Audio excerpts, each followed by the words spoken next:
እንደዚህ አይነት የሀገራዊ ምክክር ሌሎች ሀገሮች ብዙ አልተለመደም። ይሄ በራሳችን ያደረግነው ነው። በራሳችን ሰዎች የሚመራ ወያይም ሌላ ከውጭ ያላመጣን ሶስተኛ አካል ብለን ያላመጣን ሌላ ኤክስተርናል ፎርስ አላመጣንም። እንደገና ደግሞ ሀገራዊ ምክክሩ በኤሊት ብቻ አይደለም፣ በፖለቲካ ፓርቲ መሪዎችና ገዢው ፓርቲ ፖለቲካ ፓርቲ መካከል ሳይሆን በህዝቡ መካከል ነው ውይይት የተደረገ ያለው። ለሌሎቹ ደግሞ ተመልሶ ትምህርት ይሆናል እና ልምድ ይወስዱበታል። ይሄንን ብለን ተስፋ እናደርጋለን። ይሄ ምክክር እንደምታውቀው ለዘመናት የፖለቲካ ኤሊቶች፣ ምሁራን፣ የሀገር ሽማግሌዎች መመካከር ይሻላል ብሎ ሲጠይቁት ነው የኖሩት። በተለያዩ ዘመን ኢትዮጵያን ለማስተዳደር እድል ያገኙ ገዢዎች ማንና ማን ስለተጣላ ነው የምንወያየው ወይንም ደግሞ አንዳንድ ጊዜ በጣም የተካረረ ፍላጎት ላይ ቆመን ይሄንን የምንነጋገረው በመቃብራችን ላይ ሲባል ነበረ።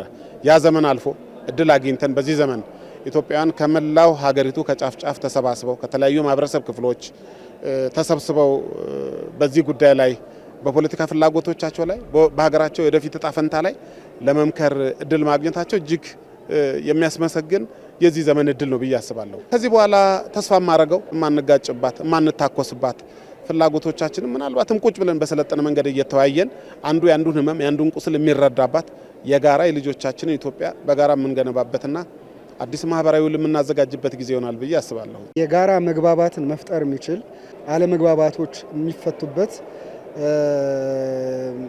ጥሩ ሁኔታ ይፈጥራል ብዬ አምናለሁ። እስካሁን ካለው ጥሩ ነው፣ እንደምታየው ነው፣ ሂደቱ አሪፍ ነው። ሁሉም በመግባባት በወንድማማችነት በጓደኝነት እርስ በርስ በመከባበር በመተዋወቅ በመተጋገዝ እየሰራን ነው። በጣም ጥሩ ነው። እስካሁን ያለው ሀሳብ የማንጨት ሂደት ላይ ነው ያለነው። እንደዚሁም በዛው ሂደት ላይ እንዳየነው ከሆነ ሰው ያለ ገደብ የሚሰማውን ስሜት የሌላውን ተመካካሪ እያደመጠው በዛ መንገድ አሳታፊ በሆነ መንገድ እየተከተልን ነው ያለነው። በተለይ 10 ላይ ያለው ሂደት ላይ የኛን የሚያወያየንን ጸሐፊዎቻችንን በራሳችን ነው መርጠን ወደፊት አምጥተን እነሱም እንዲመሩን ያደረግን ያለነው። ስለዚህ እጅግ በጣም ጥሩና ተስፋ ሰጪ ነው።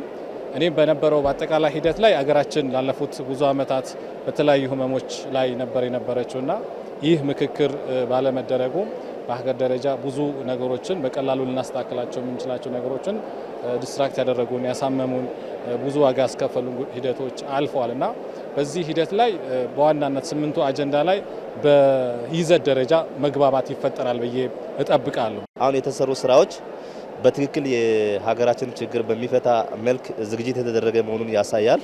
እዚሁ ተሳትፎ ከጀመርንበት ጊዜም ጀምሮ አጠቃላይ ከተሳታፊዎች የሚነሱ ሀሳቦች ከማስተባበር አንጻርም መንግስትም ለሂደቱ የሰጠው ትኩረት እጅግ መልካም መሆኑን ታዝቤያለሁ።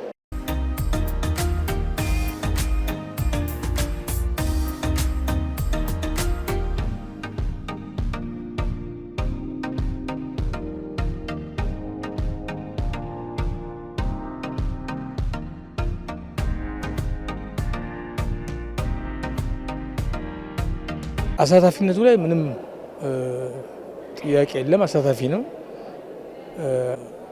ሁሉም በየራሱ በገባው ልክ በሀሳቡ መጠን ሀገርን ያድናል ወይ ደግሞ ለሀገር ይበጃል ብሎ ያለውን ሀሳብ እየሰጠ ነው ያለው እና እስካሁን ያለው ሂደት እንግዲህ በጣም መልካምና ጥሩ ነው። አንድ የሆነ አዲስ ነገር የምናይበት አዲስ ነገር የምንጠብቅበት ሀገር ላይ አዲስ ነገር አዲስ ተስፋ የሚታይበት ሂደት ነው እንግዲህ እስካሁን ድረስ ያለው። ውይይቱ በጣም አሳታፊ፣ ግልጸኝነት፣ መብቱ በተከበረበት ባህሉን፣ ቋንቋውን፣ እሴቱን የሚገልጽበት ልዩ ልዩ ጥያቄዎች ይኖራሉ።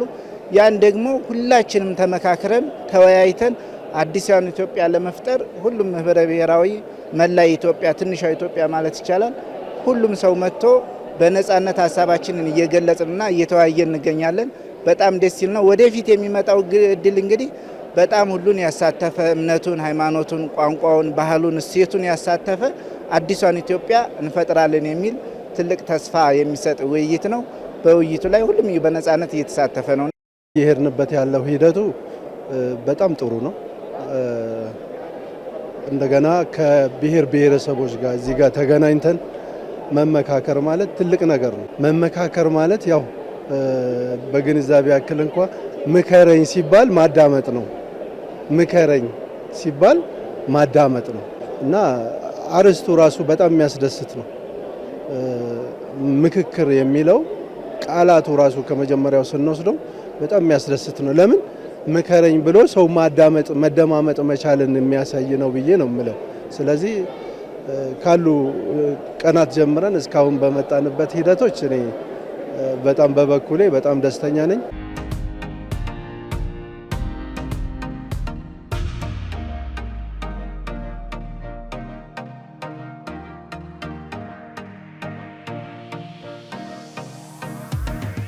ችግሮቻችንን በራሳችን ተነጋግረን ተወያይተን ስንፈታ መሰረታዊ የሆነ ለውጥ ይመጣል ብዬ አስባለሁ። ምክንያቱም ሰው ልጅ ከትላንትና መንግስትም ሆነ ማንኛውም ሰው ከትላንትና ስህተቶች ተምረን ቁጭ ብለን ተመካክረን ነገሮች ሁሉ በጦር በመሳሪያ ሳይሆን በንግግር ከተመካከርን በኋላ ኢትዮጵያን እናሻግራለን ብለን እናስባለን። እዚህ ግቢ የተወሰነ ግሩፕ የሚጫወክሎ ሳይሆን ኢትዮጵያን ወክሎ እዚህ ከገባ ለኢትዮጵያ መብት ይዘት ይወጣል ብዬ አስባለሁ። በሰከነ ሁኔታ ነው ምክክሩ እየተካሄደ ያለው፣ በሰከነ ደስ በሚል ሁኔታ። ይሄ እርግጠኛ ነን አንድ ሆነን ተስማምተን ኢትዮጵያን አሻግረናት እንወጣለን ብዬ ነው። እድለኞች ነን ይሄን ምክክር ላይ በመገኘቴ ነው የምለው።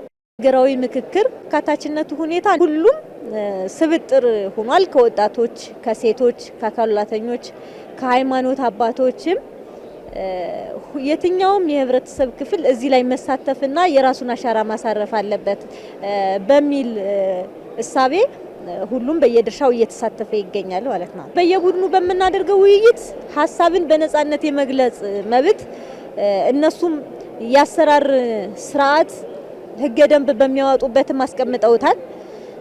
ሀሳብን በተገቢው መንገድ ያለ መነቃቀፍ የመደማመጥ እሳቤን በእንደ መርህ ሆኖ ተቀምጦልናል።